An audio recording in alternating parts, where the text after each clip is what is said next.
High jumper Tejaswin Shanker has got a new lease as the Delhi High Court has backed him.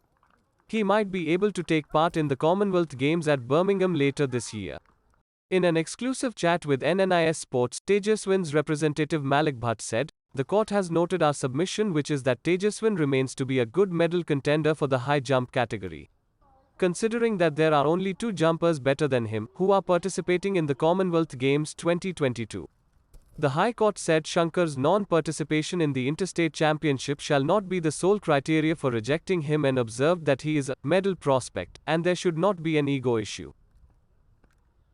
So yesterday the court has noted our submissions, which is that Tejaswin remains to be a good medal contender for the high jump category, considering that there are only two people in the entire year who've jumped better than him who are participating at the Commonwealth. Number two, he had met the qualifying criteria as laid out by the AFI itself, and that too at an international event which he was participating in the US.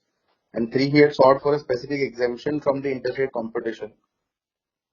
So the court directed the AFI selection committee, which was scheduled to hold a meet yesterday itself, to consider his representation for selection in the high jump category.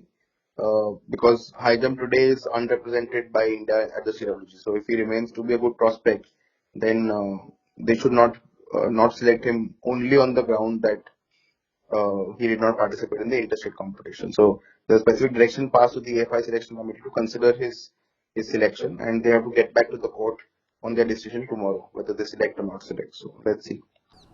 Tejaswin made a strong case for himself as he breached the CWG qualification mark of 2.25 meters with his season best jump of 2.27 meters at the prestigious NCAA Track and Field Championships in Oregon on the 10th of June, days ahead of the AFI squad announcement.